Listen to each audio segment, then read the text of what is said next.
Hi guys, welcome back to another podcast. और आज मेरे साथ हैं super talented model actor Abhilash Kumar. Thank you so much, brother, for having me on your podcast. Yes, और actually हम interviews तो बहुत टाइम से कर रहे थे, अब हम नए पॉडकास्ट पे आ गए। ये नया पैटर्न है, आजकल बहुत ट्रेंड में है। राइट। सो अभिलाष का इंट्रोडक्शन आपको थोड़ा दे दूं कि मोर देन 100 टीवीसी एड्स वगैरह तूने करा है। देन सनी देओल सर के साथ घायल वंस अगेन में अपना ब्रेक था। बिल्कुल। और दिग्गज हो गए इंडस्ट्री के, अगर हम बात करें जाए तो। अभिलाष, आज ये मौका मिल गया चाय पे चर्चा करने का। हम अपनी जर्नी की बात करते हैं यार, कि कैसे, मतलब how did you end up into modelling and acting. ये शुरू से ही, अगर हम पहले जाते हैं फ्लैशबैक में, मतलब मैं ये आई गेस आप लोग देख भी चुके होंगे, बट ये नया एक जरिया है। तो मेरी स्टार्टिंग ही एक्टिंग की प्रवीण भैया के साथ हुई है। मतलब आई रिमेंबर दोस डेज, मैं कॉलेज में था, दिल्ली यूनिवर्सिटी में पढ़ता था। तो उसी टाइम पे दिमाग में आ गया। कॉलेज में आया कभी? स्कूल टाइम में नहीं आया? स्कूल टाइम में था, मतलब कि सिंगिंग की तरफ ज्यादा इंक्लाइंड था मैं। राइट। कि डैड मेरे सिंगर है, तो सिंगिंग की तरफ ज्यादा इंक्लाइंड था। बट धीरे धीरे करते करते जब मैं कॉलेज में आया, तो मुझे लगा यार कि एक्टरों को बड़ी वैल्यू मिलती है। एक्टिंग मतलब थोड़े गुड लुकिंग दिखते भी हैं, लोग बोलते हैं अभिलाष एक काम कर, तू गुड लुकिंग है, तेरे बाल अच्छे हैं, अगर तू ये करेगा तो एक्टर क्यों नहीं बन जाता। राइट। मैंने कहा यार ये भी बढ़िया है। बचपन से सिंगिंग था ही, एक्टिंग का थोड़ा बहुत शौक था, बट वो कॉलेज डेज में आई गेस ज्यादा ब्लूम कर गया कि भाई अब इसी को परस्यू करना है। तो आई रिमेंबर स्कूल में कभी नहीं सोचा, वैसे होता ना बचपन से, जैसे आज की डेट में मैं भी बहुत सारे यंग बच्चों को मिलता हूँ जो कोई 10th वाले 9th वाले मॉडल बनना है, तो कभी एकदम कॉलेज में ही जाके? स्कूल में थॉट्स आए थे, बट ऐसा लगता था कि दिमाग में ये नहीं था कि ये एक लिविंग भी इससे कर सकते हैं, मतलब यहाँ से पैसा भी कमा सकते हैं। एक्टिंग लिखता था कि बस टीवी पे दिख रहे हैं, इतना नहीं पता था कि इससे इनकम भी आती है, कितना पैसा मिलता है। वो मनी कैलकुलेशन वाइज जो पता चला, वो कॉलेज में आके पता चला। तो अपनी पहली ब्रेक क्या थी इंडस्ट्री की? पहली ब्रेक आई गेस मैंने आपके साथ अपना पहला फोटोशूट किया था। एंड आई क्लियरली रिमेंबर कि मेरा फोटोशूट प्रिंट भी नहीं आया था। और मुझे मैकडॉनल्ड्स का पहला शूट मेरे को याद है, हम लोगों ने इसका पहला पोर्टफोलियो शूट किया, एंड वो बड़ा फनी इंसिडेंट है। जैसे मिले थे, चलो वो छोड़ो, बट पहला मैकडॉनल्ड्स का होर्डिंग, आई थिंक हम दोनों इतने ज्यादा मैं बहुत खुश था। मतलब कि कहते हैं ना कि आप पहला स्टेप आपका अच्छा हो जाए और आपको जब पहली एक्सेप्टेंस मिल जाए इस मार्केट से, इस इंडस्ट्री से, तो वो बहुत बड़ा मेरे लिए एक बहुत बड़ी एक माइलस्टोन था कि मतलब पहला शूट वो भी मैकडॉनल्ड्स का। मतलब आई वाज हर जगह लग गया था, ऑल ओवर दिल्ली लगा था। मतलब धौला कुआं में लिटरली कम से कम 100 फीट का उन्होंने पूरे मेट्रो स्टेशन को कवर कर दिया था। मतलब लिटरली इतना बड़ा होर्डिंग था। मैं कॉलेज के टाइम से फिर मैं खान मार्केट जाता था। वहां कॉलेज में तो तू रॉकस्टार बन गया, सब पहचान। कैसा रिएक्शन? अरे नेक्स्ट लेवल। मतलब हम खान मार्केट जा रहे थे, तो खान चाचा का रोल खा के हम निकले, वहां पे मैकडॉनल्ड्स का था। तो मैंने तो पहले जाके देख लिया था, मेरा होर्डिंग लगा हुआ है। तो मैं अपने दोस्तों को लेकर गया, मैंने कहा खान चाचा नहीं मैकडॉनल्ड्स खाते हैं। मैकडॉनल्ड्स लेकर गया और बाहर से टेक अवे करा रहा हूँ क्योंकि होर्डिंग के पास लेके जाऊं। अचानक से लड़की कहती अभिलाष तेरे ऐसे नहीं दिख रहा, तेरे ऐसे नहीं दिख रहा। मैंने कहा ये मैं ही हूँ। तो वहां पे फिर सारे एम्प्लॉइज आ गए। मतलब वो होता है ना कि कॉलेज डेज में अगर थोड़ी सी अटेंशन मिल जाए तो बहुत अच्छा फील होता है। फिर आपके कॉलेज में इतने फेमस हो जाते हो, तो वो बहुत ही अच्छे अच्छे मूवमेंट्स निकलते रहते हैं। फिर तो मतलब हर जगह होता है हमारा दोस्त मॉडल है। उसके बाद फिर काफी यहीं पे दिल्ली में मैंने एड्स करी। और मैं ऑन कैमरा बहुत बार बोल चुका हूँ, दोबारा बोलना चाहूंगा कि मेरे जो मेंटोर रहे स्टार्टिंग से, वो प्रवीण भी यही रहे हैं। मतलब हर जगह पर अच्छी सजेशंस देना। और मुझे याद है कि एक स्कैम भी होने वाला था मेरे साथ, और उस टाइम पर भी मैं आपसे उसके बाद मिला था, तो मैंने आपको इंसिडेंट्स बताया था कि कैसे लोग स्कैम करते थे। क्योंकि एक ना बहुत ही सेंसिटिव होता है इंसान जब अपने यंग डेज में होता है कि बहुत पैशनेट होता है कि एक्टिंग करना है, ये करना है, वो करना है। और कोई भी होप, वो बहुत बड़ी होप्स को एक बड़ा घर बना लेते हैं। बिल्कुल। जैसे कि अंदाज अपना मूवी में भी बाबा प्रोडक्शन। अरे हीरोइन माधुरी दीक्षित, अमिताभ बच्चन, अरे दो हीरो नहीं, अमिताभ बच्चन आपके पापा बनेंगे। अरे बाबा मजा आ रहा है। तो वही होता था, बहुत सारे स्कैम्स होते थे। फाइनली मैं प्रवीण भैया से मिला और आपने मुझे जो सारी चीजें गाइडेंस करी। Right. So thank you so much for setting my base. बिल्कुल, मेरे थोड़ा मॉडेस्ट हो रहा है यहाँ पे, ऐसा कुछ नहीं है। अब बात करते हैं कि घायल वंस अगेन, भाई इतना बड़ा नाम है, वो इतना बड़ा कहता ना घायल अपने में। How did you end up getting that role? वो कैसे मिला? जब घायल वंस अगेन की कास्टिंग चल रही थी, आई गेस जब घायल जब पहली वाली आई थी, आई गेस तब मैं पैदा भी नहीं हुआ था। अच्छा, 91 में आई थी, 91 के आसपास में आई थी। और इतने बड़े फ्रेंचाइजी का पार्ट बनना, it was itself was a like big thing for me. तो उसके ऑडिशन चल रहे थे, बॉम्बे में चल रहे थे उस टाइम पे। आई गेस मैं एक शो लौटा त्रिशा कर रहा था, और उसके ऑडिशन चल रहे थे। तो उन दिनों क्या कहते हैं ना, हम एक दूसरे से दोस्तों से मजाक करते थे फोन पे कि यू नो व्हाट, कोई नया नंबर ले दोस्त को खींचने की, पता है तेरे को एक यशराज से हम कॉल कर रहे हैं, आप ऑडिशन के लिए आ जाओ। तो ऐसे ही मुझे किसी का कॉल आया, तो बॉम्बे में था मैं। तो मुझे लगा कि मेरे किसी दोस्त कोई मजाक कर रहा है, तो मैंने एंटरटेन भी नहीं किया, कॉल को काट दिया। 2 दिन बाद दोबारा कॉल आया कि Abhilash we are calling from this production house and we really want to test you for this character. तो उस टाइम पे मैं सेट पे ही था। तो Ejaz Khan is like my big brother. तो उनसे मैंने बात करी कि एजाज भाई ऐसे ऐसे मुझे फोन आया है, तो फ्रॉड लग रहा है, क्या फ्रॉड लग रहा है, कह रहे अभिलाष कहाँ ऑडिशन हो रहा है? तो मैंने बताया कि ब्रदर ये सनी विला करके एक ऑडिशन वेन्यू, कह रहे ये तो उनका ऑफिस है।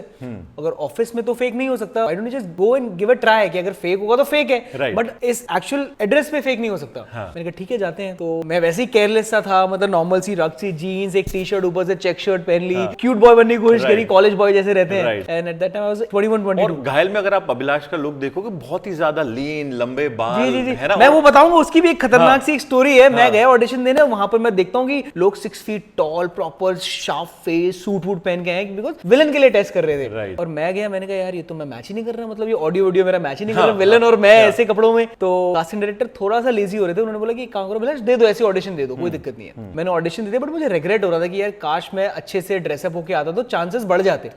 मैं घर पहुंचा, मुझे कॉल आ गया। अच्छा, सेम डे कॉल आ गया कि अभिलाष आपको ऑडिशन पसंद आया है, तो शायद आपको दोबारा किसी कॉल के लिए बुलाना जाएगा। तो ऐसे करके मल्टीपल स्टेजेस पे ऑडिशन हुआ, दिन सनी सर से मिला। तो वही मैं बहुत लीन था उस टाइम पे, तो सनी से बोला कि if I will hit you it will not be justified because you are very lean और स्किनी हो। तो मैंने सर से बोला sir give me some time, like कुछ महीने दीजिए, मैं definitely I will put on some weight and I will come back. तो जब फाइनल मीटिंग में जब मिला तो मैंने अच्छा खासा 10-12 केजी पुट ऑन कर लिया था। तो that's how I got this role. Wow, तो सनी सर के साथ काम करना कैसा था यार, मतलब how was the experience? He is a dream director to work with bro, मतलब कि उन्होंने मुझे इतनी लिबर्टी दी शूट करने के लिए। Like he used to say कि Abhilash you act, you perform, I will put my camera according to you. मतलब किसी एक्टर को अगर इतनी लिबर्टी मिल जाए तो मतलब कि उसकी जो अंदर जो नर्वसनेस होती है वो आधी वैसी मर जाती है, right, because he is asking you to perform, he is not bounding you with boundaries. तो वो मेरे लिए बहुत अच्छा था, और जो एक्सपीरियंस था मतलब। और बाकी सारा कास्ट, बिकॉज तू नया था, मैं सिर्फ नया था, इतने बड़े बड़े दिग्गज guys, Tisca Chopra was there in the movie, Narendra Jha he played my dad's role, Om Puri ji थे उसके अंदर, मनोज जोशी जी थे, Nadir Akbar ji she played my. तो उनके साथ कैसा था, हाउ डिड दे रिएक्ट? एक नया लड़का, यू नो, एक नया लड़का इंडस्ट्री में आया और हमारे सामने आके बैठ गया। मैं तो पूरा ऑस्ट्रक था ब्रदर, टू बी ऑनेस्ट। मतलब हर दिन ऐसा लगता था कि I am just living a dream life. मतलब ये तो मेरा ड्रीम था कि एक ऐसे ऐसे लोगों के साथ काम करना, और जब भी मैं सेट पे जाता था मुझे ऐसा फील ही नहीं होने दिया उन लोगों की। आई गेस बड़े लोगों की और अच्छे एक्टर्स की वुड से की खासियत होती है कि they won't make you feel uncomfortable, right. वो चाहेंगे कि तुम कंफर्टेबल हो ताकि you can give your best. तो वो मेरे लिए बहुत अच्छा एक स्वीट जर्नी थी, बहुत ही स्मूथ जर्नी रही मेरे लिए वो, राइट। और अब हम चैलेंजेस की बात करें इस इंडस्ट्री की, I am sure her actor के, हर मॉडल के लाइफ में एक स्ट्रगल तो रहता ही है। ऐसे चैलेंजेस जो तेरे को लगता है तूने फेस किए, and how did you overcome वो चीजें? चैलेंजेस जो सबसे ज्यादा जो डिफिकल्ट पार्ट है, facing every days failure. Like आप कितने सारे ऑडिशन पे रोज जाते हैं, may be 5, 10, 3, 4 every day you go for audition. जरूरी नहीं है आप हर ऑडिशन में फिट हो। बहुत जगह ऐसा फेलियर होता है कि बस आप ऑडिशन दे भी नहीं पाते और वो बोलते हैं कि यू नॉट फिट। तो वो सारी चीजें बहुत डिमोटिवेट करती हैं कि यार एटलीस्ट मेरा ऑडिशन लेकर तो देखो, एटलीस्ट ट्राई तो करने दो मुझे। बट बहुत जगह होती है कि वहाँ पे बायस होते हैं, अपनी एक लॉबी होती है, उन्हीं लोगों को एंटरटेन करते हैं। तो वो बहुत ही ज्यादा डिमोटिवेट करता था कि यार एटलीस्ट परफॉर्म करने का मौका तो दो, एक स्टेज पे आने का मौका तो दो। तो वो मौका ना मिलना काफी डिमोटिवेटिंग रहता था। बट अपने सपने इतने वो थे कि भाई करना है तो यही करना है। सो अपने आप को खुद ही इंस्पायर करते रहते, खुद ही मोटिवेट करते रहते थे उस जर्नी में। तो अभी अपने डेब्यू से लेके जहां से तूने अपनी शुरुआत की थी और अब तक, what do you think as an actor तू कितना ज्यादा ग्रो हुआ है personality wise, and as an actor what do you think अपने आप को? डेफिनेटली एक अरसा हो गया मुझे एक्टिंग करते हुए, तो इवॉल्व तो हुआ एज एन एक्टर। पहले नर्वस हो जाता था, वो चीजें हुई हैं। आप every day on set you learn so many things, like छोटी छोटी चीजें आप सीखते हो। कभी डांट भी पड़ी है? बहुत डांट पड़ी है सेट पे डांट पड़ी है। मूवी के या सीरियल के? सीरियल के, मतलब मैं सीरियल कर रहा था, मतलब मेरा पहला ही शो था। और मुझे क्या करना था, मैं एक स्टूडेंट यूनियन का प्रेसिडेंट हूँ। मैं आता हूँ एक कैंटीन में आता हूँ, और कैंटीन के मेन डेस्क पे खड़ा होके कुछ चीज मुझे नोटिफाई करनी होती है सबको, कि मैंने बताना होता है सबको कि मैं ऐसे ऐसे कुछ होने वाला है, या कॉलेज में मार्च होने वाला है, कुछ होने वाला है। मैं आता तो बहुत कॉन्फिडेंस में था, जैसे ही स्टेज पे खड़ा हुआ मेरी आंखों से पानी निकल जाए, नर्वस हो जाऊं, मैं लाइनें ना बोल पाऊं। पीछे से डायरेक्टर कौन के लड़के को ले आए हो ये? अच्छा, भैया डायरेक्टर से ज्यादा जो जूनियर आर्टिस्ट होते हैं, मतलब वो ज्यादा पीछे से आपको बुली करते हैं कि यार इससे अच्छा तो हम कर लेंगे, इसको कहाँ आगे ले आए। तो मतलब वैसे भी मूवमेंट्स देखे हैं। बट उसके बाद बहुत कुछ सीखने को मिला सेट पे, धीरे धीरे काम करते करते जो कॉन्फिडेंस बिल्डअप हुआ। एंड बहुत अच्छे अच्छे डायरेक्टर के साथ मौका मिला काम करने का। उन्होंने, होता ना कि एक acting is all about reacting, right. तो वो सारा चीजें वहां से सीखा। डायरेक्टर्स ने जो एक अच्छी चीजें होती हैं, मतलब एज एन आर्ट, वो निकलवाया।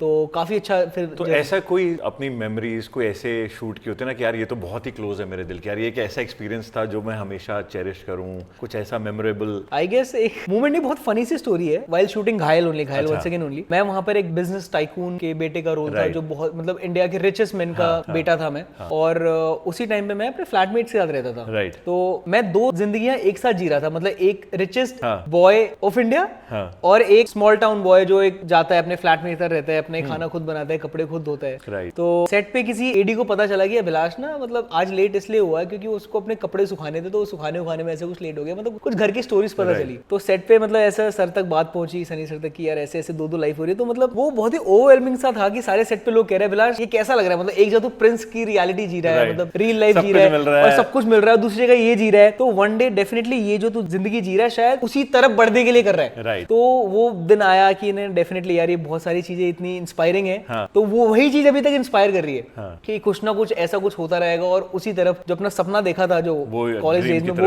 वो पूरा करना है। और इसी बात को एक और सवाल माइंड में यही आया अभी कि अब जैसे तूने कहा 2 लाइफ जी रहा था and you have done both, modelling भी करी है, एक्टिंग भी करी है। जब एक्टिंग के बीच में मॉडलिंग का काम आ जाए या मॉडलिंग के बीच में एक्टिंग का, तो दोनों को बैलेंस कैसे करते हैं? डिफरेंट है दोनों, कितना डिफरेंट है? या मॉडलिंग हर दिन नहीं होती, मतलब कि एड्स होते हैं महीने में कुछ 10-12 ऑडिशन होते थे और मेरे जैसे मेरी एज ब्रैकेट के बहुत सारे लोग ऑडिशंस दे रहे हैं। राइट, इट इज नॉट कि आपको सारी एड्स मिलेंगी। राइट, लेकिन अगर आप एक्टिंग कुछ कर रहे हैं तो एक्टिंग अगर टीवी मतलब टीवी में बेसिकली बात करना चाह रहा हूँ कि टीवी में आपकी रेगुलर इनकम स्टार्ट हो जाती है। Regular you shoot every day, like महीने में 30 में से 25 दिन आप शूट कर रहे हैं। बिल्कुल। तो उसका एक्सपीरियंस अलग है, like every day you going on set learning something new और एक रेगुलर इनकम आ जाती है, स्टेबिलिटी आ जाती है। आई गेट एड्स और टीवी से वो स्टेबिलिटी नहीं आ पाती। राइट, कि अगर आज एक ऐड होगी, आज एक ऐड होगी तो 15 दिन नहीं होगी, 15 दिन नहीं होगी, महीने भर नहीं होगी, शायद 6 महीने में तुम्हें दूसरी ऐड ना मिले। राइट, बट अगर स्टेबिलिटी चाहिए तो वो आई गेस टेलीविजन या कोई अब ओटीटी इतना बड़ा हो गया है तो अब तो आई थिंक मुझे लगता है मॉडलिंग भी एक तरफ से रियल साइड में ज्यादा होगी। मतलब जैसे बहुत सारे लोगों को गलत फहमी रहती है कि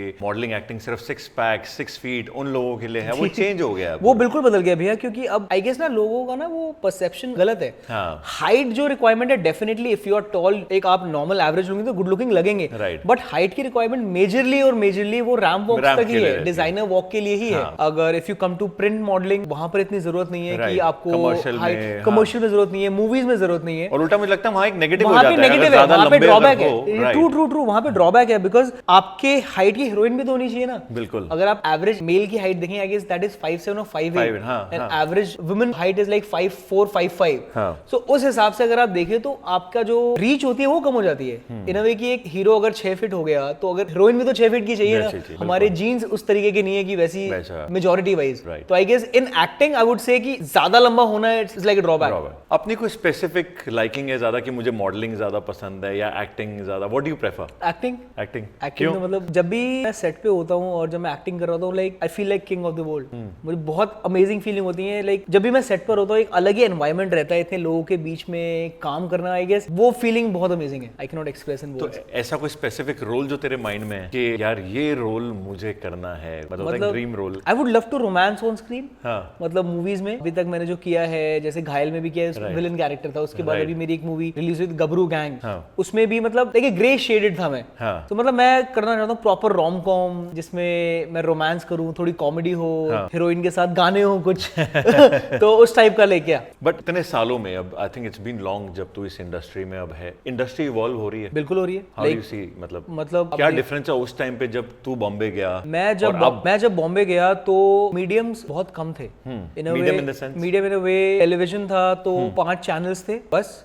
मूवीज थी तो 4 प्रोडक्शन हाउसेस थे जो अच्छी मूवीज बनाते थे। राइट, डिजिटल कुछ था ही नहीं। आई वुड से डिजिटल इतना ज्यादा इवॉल्व हो गया है और इतना बड़ा हो गया है, लाइक कितने सारे प्लेटफॉर्म्स आ गए हैं। बिल्कुल for an actor to perform there are so many stages. पहले तो सिर्फ मूवीज ही होती थी, कितने सारे प्लेटफॉर्म्स हैं, मतलब कि आप ओटीटी पे एक्ट कर सकते हैं, आप लाइक यूट्यूब पे लोग अपने सीरीज यूट्यूब पे इंडिविजुअल जो यूट्यूब से स्टार बन गए, जो इन्फ्लुएंसर्स है वहां से बड़े बन गए हैं। मूवीज अब nobody is dependent on big production houses anymore. There are so many independent producers, कितने सारे नए प्रोडक्शन हाउसेस बन गए हैं जब से मैं गया हूं। और अब में if the content is good audience को पसंद आएगा ही आएगा। मतलब अब आई गेस हमने देख ही लिया लास्ट 3-4 इयर्स में post covid, I guess audience इतनी स्मार्ट हो गई है कि you can not sell anything and everything to them. Right, बड़ी-बड़ी मूवीज फ्लॉप हो गई है, छोटी-छोटी मूवियां जिसका जो कंटेंट अच्छा था वो चल गई है, सुपर हिट हो गई। राइट, तो एज एन इंडस्ट्री डेफिनेटली इतने सालों में बहुत इवॉल्व हुई है, मेजरली डिजिटल बहुत बड़ा हो गया। So what advice would you give अभी जितने भी एस्पायरिंग हमारे मॉडल्स हैं, एक्टर्स हैं, हैं उनको अब तेरा इतना साल का जो एक्सपीरियंस है, क्या एडवाइस है इनके लिए? देखो, अब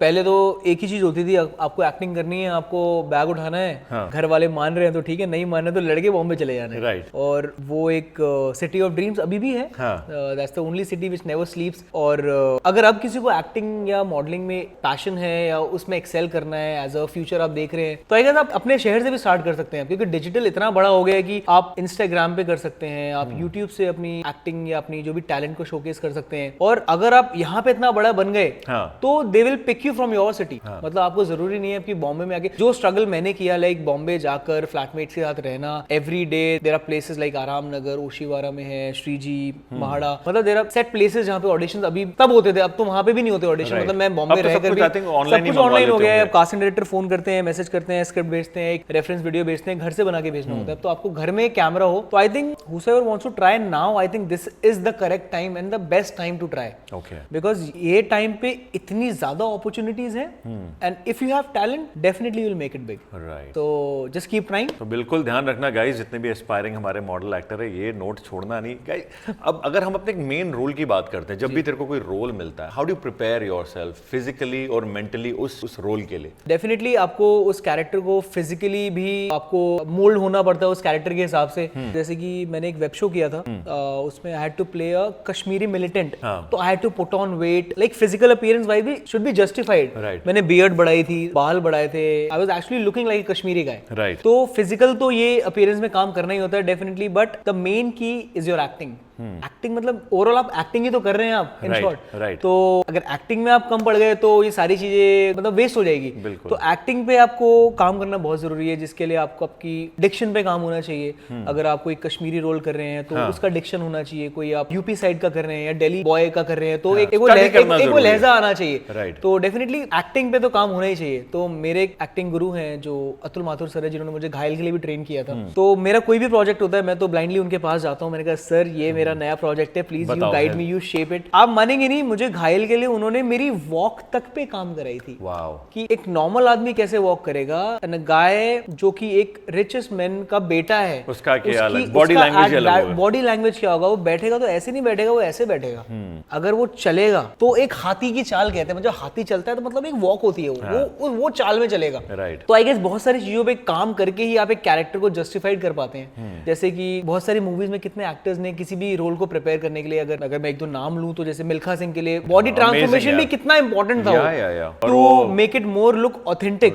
it is very important. In fact Kapil Dev वाला भी कितना बढ़िया था, कितना ऑथेंटिक था, मतलब बात करने का लहजा। मैं वही बात तो कर रहा था कि किस तरीके से बात कर रहे हैं, उनकी बॉडी लैंग्वेज कैसी है, वो बोलिंग कैसे डाल रहे हैं, तो वो सब कुछ it's not just about your appearance और एक्टिंग, पूरा कैरेक्टर को आपको वहां से पूरा रस निकालना होता है टू परफॉर्म दैट कैरेक्टर। तो इतनी सारी चीजों के बीच में अभिलाष अपने फ्री टाइम में अपने आप को इंस्पायर करने के लिए क्या करता है? मैं इन दिनों तो I guess my happy space is my gym. आपसे मैं बात भी करता रहता हूँ, मतलब कितना मैं जिम जा रहा हूँ इन दिनों। Like I think that is my Gen Z space, you can say, कि मैं वहां जाता हूँ तो एकदम काम हो जाता हूँ, आराम से वर्कआउट करता हूँ। And I play guitar also. आप इसे मतलब सारे शौक एक साथ ही कर रहे हैं, मेरे पे चढ़ाया जा रहा है खुद इतना। जितना भैया ने गिटार सीखा उससे थोड़ा सा कम मैंने सीखा हुआ है, सारी कॉर्ड्स आती है, EBGD जो भी है कॉर्ड्स। तो I play guitar sometime, I go out with my family, मेरी सिस्टर है, आई गो आउट विद हर, मेरे जीजू हैं, इन सब के साथ थोड़ा टाइम स्पेंड हो जाता है। So that's how I like जो भी फ्री टाइम में मैं। कोई ऐसा मोमेंट फैमिली के साथ या कहीं तू बाहर हुआ और एक कोई फैन टकरा गया हो यार, वो तो एक अलग ही फील होता है ना। मतलब कुछ होते हैं कि मतलब ये एक एयरपोर्ट पे हुआ था, बहुत ही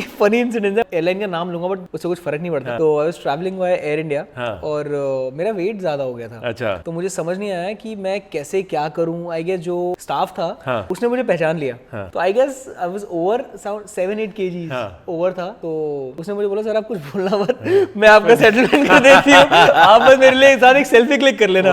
मैंने कहा यार ये तो मतलब मैं कॉलेज में था उस टाइम, तो कॉलेज खत्म होने के बाद जब मैंने एक्टिंग स्टार्ट करी थी उसी टाइम की बात है, मतलब मेरे यंग डेज की बात है।